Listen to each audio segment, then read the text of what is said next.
Alright guys, it is review catch-up weekend for me. Well, it's my weekend, not yours. So before I go back to work on Thursday morning, I'm going to get at least a couple more reviews out. As you can see, today's review is going to be on the Nintendo Switch Pro Controller, one of the highest praised and most controversial accessories for Nintendo's new console handheld hybrid.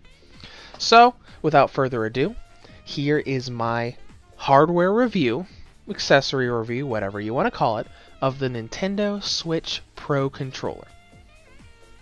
Now, by design, we can see right here, it's got a basic controller design. And actually, what kind of controller does this look like? I'll show you. It looks just like this. This is an Xbox One controller. And as you can see here, it's a little bit smaller than the Pro Controller, but there is a clear inspiration here. The first time I saw the Pro Controller, I thought, that looks just like an Xbox One controller. And that is clearly where the design is. Now, there are a few things that are different. The D-pad's a little bit different because we got this little indent here on the Xbox controller, whereas it's just straight on the Pro Controller. And the buttons are a little different. The buttons are curved here while they are mostly flat here. But really, even the Nintendo Switch Pro Controller's triggers look like the normal triggers on the Xbox controller, as you can see right here. Point making here is there's clear Xbox inspiration in this controller design. Now, let's actually talk about how this thing is set up. So you've got your analog sticks here, you got a full D-pad instead of the arrow buttons on the Joy-Cons. You got your face buttons, and you've got your 4 buttons in here. The minus button and the plus button, and you got the screenshot button here and the home button here. Then, of course, on top, you got your 4 triggers, you got your USB-C port for charging, you got your little charging light and your little pairing button. And on the bottom, you've got your little charging light. Since I am currently charging my controller, you can see that the charge is about halfway full right now. But it's kind of default controller type scheme. It's got everything it needs to, clearly trying to emulate the Xbox controller, but that's about all we can say about design. We need to get on to performance. Talk about how well it performs. So, as far as comfortability, the Pro Controller is a little bit heavier than an Xbox One controller. I wouldn't say it's a lot heavier, maybe 1.5 times as heavy. It's still very comfortable in your hands. I wouldn't say it's very much heavier than probably the Joy-Cons in one of the grips. So that's comfortable. All the buttons are comfortable. The face buttons being flat on the top kind of works out in your favor because it's easier to kind of grip it with your fingers. And the triggers are quite comfortable as well. I mean, I don't really have any problems with the comfortability of the main buttons. But there are 2 things I do have a problem with.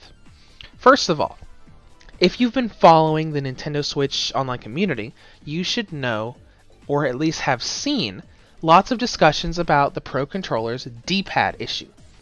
On a lot of controllers, from a lot of people, including me, the D-pad will glitch up a lot. I will have a lot of times where I'm in the OS or just in the game, as you can see in this video right here, where I will hit right on the D-pad and instead of going right, it will go right and up at the same time, as if I'm hitting more than one of the D-pad buttons at once. This is a pretty widespread issue, but Nintendo has put in options for future software updates for the controllers, so this may not be an issue forever. The only other issue I have is this setup right here with the minus, plus, screenshot, and home buttons. Now the minus and plus buttons aren't really a problem. They're right here, right around where they are on the Xbox controller. The problem is the angle between these 2 and these 2. I take screenshots a lot, mostly for reviews, sometimes just when I find something in a game I really like. So the fact that these are so close together makes it a problem, because I'll be playing a game and I'll be reaching up, I'll take a screenshot. I hit it right here, I missed the screenshot button, hit the minus button instead. It's a little grievance with me, but screenshots are very important to me, especially for reviews. So I would have appreciated maybe if the minus and plus buttons were up here, higher up, or if they were just straight up and down, so just so there would be a little bit more space so it would be easier to get to. Note, it's a minor gripe, but it's still a gripe for me all the same.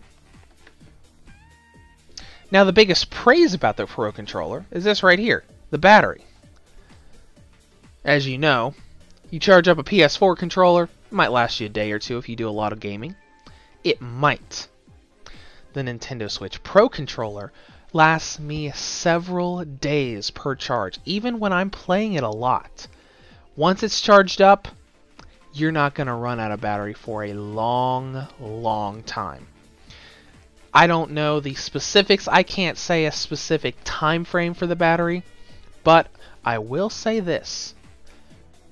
It's at least a couple dozen hours, if not more than that.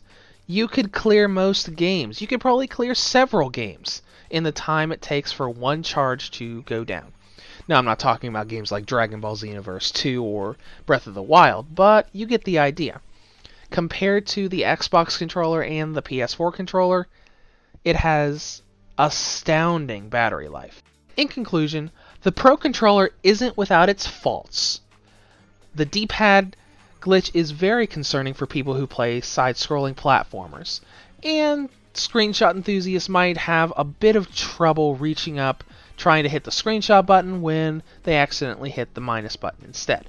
But aside from these two little things, the Pro Controller is a great, comfortable controller with huge amounts of battery life that will make playing console and TV mode very, very easy. Reviews to Go gives the Nintendo Switch Pro Controller an 8 out of 10. If you'd like to comment on this further, feel free to below or head to the website at www.reviewstogo.com.